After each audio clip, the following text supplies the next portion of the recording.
Coucou, aujourd'hui parlons du passage à l'action quand on est entrepreneur. Donc, beaucoup d'entre nous analysent énormément avant de se lancer dans un nouveau projet, avant de déployer une stratégie marketing, avant de euh, commencer une collaboration, avant d'augmenter leur prix, avant de faire le tri de sa clientèle et enlever les mauvais clients, leur dire bye bye, allez voir ailleurs. Euh, Beaucoup d'entrepreneurs attendent finalement on ne sait pas trop quoi avant de faire les, on va dire les bons choix, mettre de l'action dans ce qu'ils font. Et ça vient du fait qu'on a souvent un esprit d'analyse assez aigu. On veut vraiment décortiquer les choses jusqu'au bout. On veut vraiment être sûr de notre décision, d'avoir vraiment pesé le pour et le contre. Euh, Finalement c'est une bonne chose, mais il faut essayer d'accélérer. Il faut il y a plusieurs clés que tu peux employer pour aller un peu plus vite, parce que finalement si tu prends je sais pas moi, un an pour dire à tes mauvais clients de partir, pour faire ce raccourci-là, à faire vraiment le tri, eh bien, ça sera un an de plus où tu te seras énervé, où tu te seras vidé ton énergie, tu auras peut-être sombré dans le burn-out, tu auras peut-être abandonné ta profession parce que tu en aurais eu marre, alors que si tu avais fait le passage à l'action plus tôt, finalement, tout ça ne serait pas arrivé. Donc, pour éliminer les mauvaises choses, je dirais que là, tu dois vraiment aller très très très vite.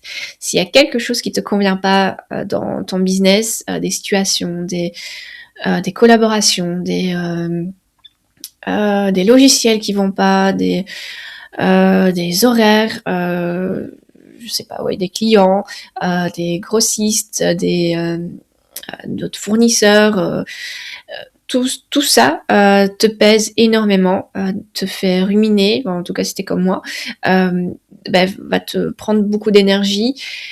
Donc ce sont toutes des choses qu'il faut essayer de éliminer au plus vite. Donc si c'est des choses auxquelles tu dois un peu chercher des solutions, par exemple changement de fournisseur, et que tu dois, je ne sais pas, regarder pour des devis, contacter des gens, ok, c'est normal que ça te prenne plus de temps, mais euh, fais en sorte que ton emploi du temps te permette de résoudre le problème. Au lieu de, du coup, avancer sur un projet, utilise ce temps-là pour changer de fournisseur, si on prend cet exemple-là. Donc il faut vraiment te donner les moyens pour pouvoir aller plus vite. Donc surtout pour des décisions où tu vas te libérer de poids de ce genre-là. Essaye vraiment de le faire en 24 heures, 48 heures. Bon, il y a des choses qui prennent plus longtemps, bien sûr, mais mets des actions en place qui vont te faire avancer. Pas juste dire ouais, je dois faire ça et ce sera plus tard. Si jamais t'as pas le temps de le faire tout de suite, planifie-le absolument dans ton agenda pour la semaine prochaine ou dans 2 semaines et occupe-toi-en. C'est des choses qui t'épuisent, qui te rendent irritable, qui te pourrissent la vie. Donc, faut vraiment les éliminer au plus vite. Après, tout ce qui est beaucoup plus, on va dire, positif de l'évolution, il faut pas procrastiner non plus à prendre des décisions. Si tu vois que tu dois faire plus de pub, par exemple, pour ton entreprise, n'attends pas 6 mois, pose des actions pour déjà te faire avancer, voir un peu déjà vers où tu te diriges au niveau de la pub. Si tu emploies quelqu'un pour le faire à ta place, euh, voilà, fais déjà un bloc de temps dans ta semaine où tu vas déjà réfléchir à tout ça et planifier ton plan d'action. C'est pas en te le faisant dans la tête de temps en temps, en disant ah oui je dois faire ça, que ça va aller mieux. Il faut vraiment te dire ok, là par exemple j'ai pas le temps cette semaine, c'est impossible, mais je le fais la semaine prochaine et tu te le mets dans l'agenda. Voilà, j'en ai déjà parlé dans un lointain podcast. À mon avis, j'en referai encore un pour l'organisation parce que ça me tient vraiment à cœur et je trouve que c'est tellement dommage de pas passer à l'action rapidement pour faire évoluer les choses, qu'elles soient positives ou négatives, pour vraiment avancer. Voilà, je trouve ça super important pour les entrepreneurs. Donc, essaye de faire le plus rapidement possible tes décisions.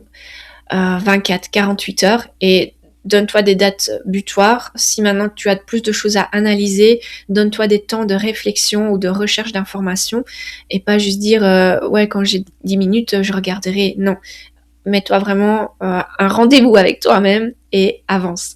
Donc le fait d'être là à réfléchir de temps en temps, à finalement rien lancer, c'est pas une solution. Donc si t'es voilà, t'hésites pour tout, c'est bien de réfléchir, mais à un moment, il faut se lancer.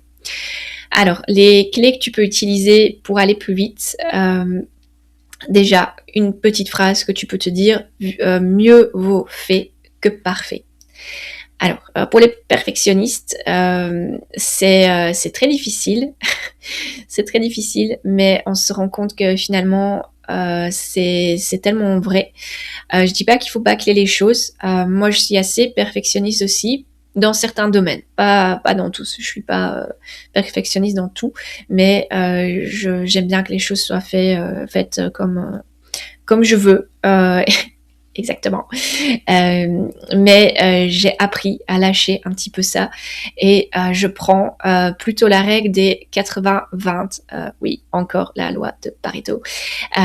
Et j'essaie de me dire, ok, là c'est bon. Par exemple, un mail que je rédige. Je vais me dire, ok, bon, il est peut-être pas parfait, mais on comprend très bien ce que je veux dire. Je vais pas y passer encore 10 minutes à le relire une troisième fois et me dire qu'est-ce que je vais encore changer, ça c'est trop direct, ça c'est trop nana. Alors une petite astuce, une petite parenthèse pour les mails. Maintenant, il y a beaucoup de mails que je fais rédiger par ChatGPT. Ça me fait gagner un temps fou parce que au moins quand c'est rédigé, j'ai plus qu'à le lire et en général je corrige 2-3 trucs et après je me dis ok c'est bon.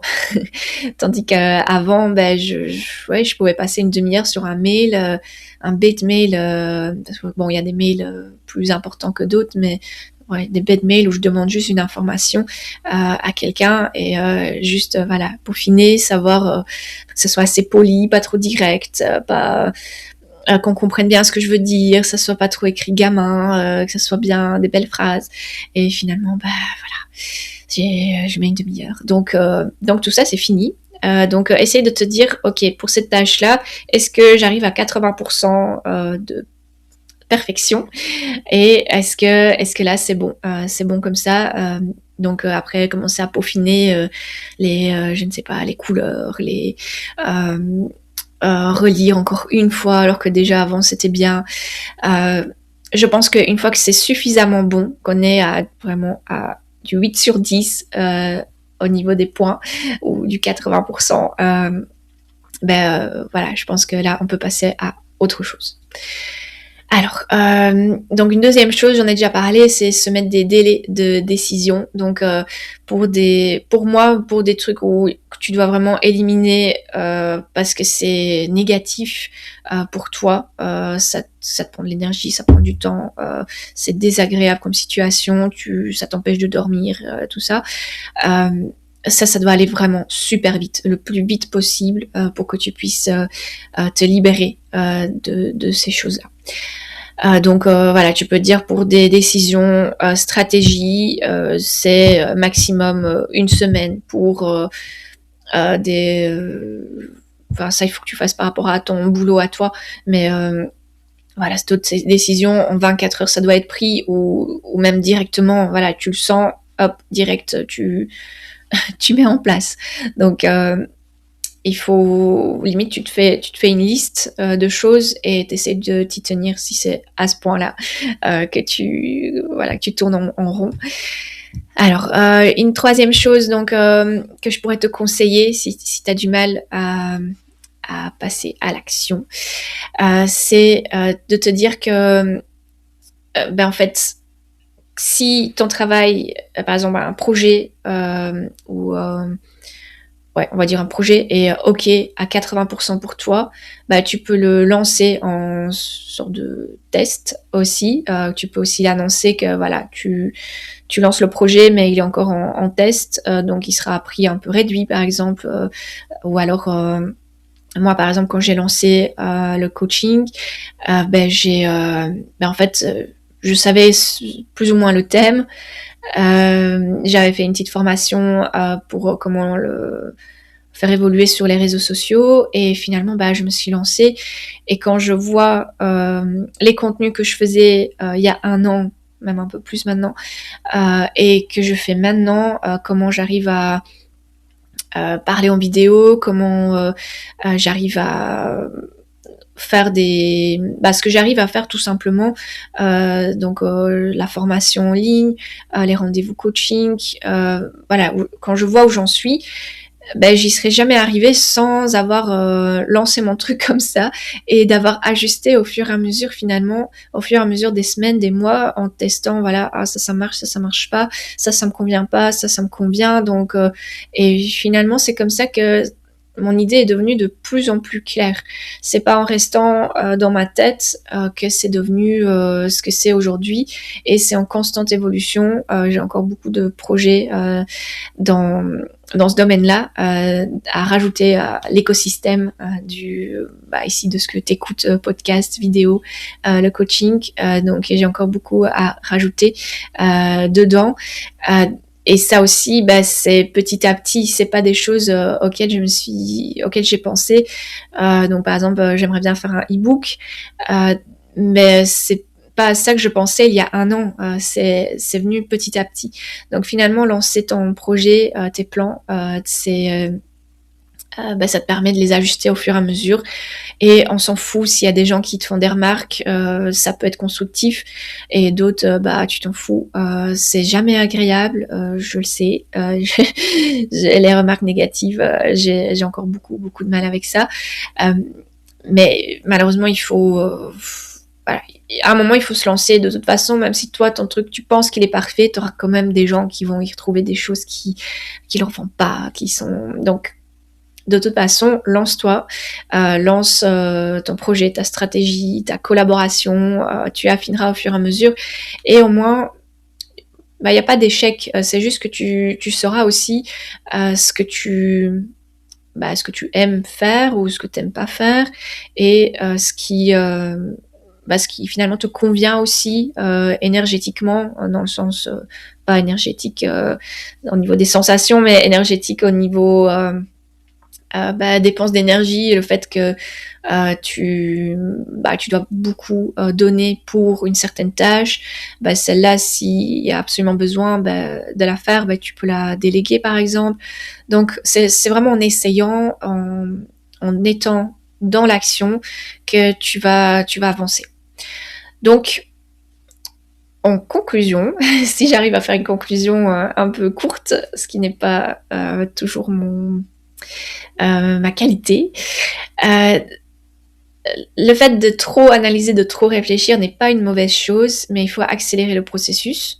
Tu peux éventuellement aussi le faire par écrit quand tu te prends un moment où tu vas y réfléchir. Il faut vraiment se fixer des moments de réflexion où tu vas réfléchir à je ne sais pas, ta stratégie ou ton projet. Donc tu peux aussi faire par écrit. Moi, ça m'aide pas mal à y voir plus clair. Mais il faut te fixer vraiment des moments où tu réfléchis dessus, pas comme ça 10 minutes par-ci, 10 minutes par-là. Et n'essaie pas d'avoir la perfection, essaie d'avoir quelque chose qui est à au moins 80% satisfaisant, et tu ajusteras plus tard. Parce que de nouveau, il n'y a pas d'échec. De ça, j'en ai déjà parlé et il y a beaucoup de gens qui en parlent, donc je vais pas revenir là-dessus. Il n'y a pas d'échec en entrepreneuriat, il y a juste l'apprentissage et des essais-erreurs. Donc, si tu penses que c'est déjà bon à 80%, vas-y, lance-le, envoie ce mail. Ça doit pas être parfait parce que ça ne sera quand même jamais. Donc voilà. J'espère que ça t'a motivé. J'espère que ça t'a donné une bonne dose d'énergie pour te lancer, pour enfin prendre cette décision que tu procrastines de faire. De nouveau, si tu as besoin d'aide, je suis là, donc pour les coachings individuels, donc c'est un peu sur n'importe quel thème que j'aborde dans mes podcasts. Tu peux aussi m'écrire un mail pour demander si je peux t'aider pour une certaine chose, et alors on se fixe un rendez-vous pendant lequel tu m'expliques, je fais un diagnostic et je te donne vraiment des clés pour t'aider à avancer, à débloquer des situations, déculpabiliser, voilà. Et il y a aussi la formation en ligne sur la gestion de la clientèle, donc tout est pratiquement au même endroit sur mon site internet. Alors si tu as bien aimé ce podcast, n'hésite pas à le liker, ça m'aide beaucoup à remonter dans les statistiques, puis ça m'encourage énormément de travailler pour te faire ces podcasts finalement que je fais sur mon temps libre. Et voilà, donc n'hésite pas à t'abonner, liker, faire un commentaire, ça me fait vraiment plaisir. Merci pour ton écoute et je te souhaite une très bonne journée. À bientôt.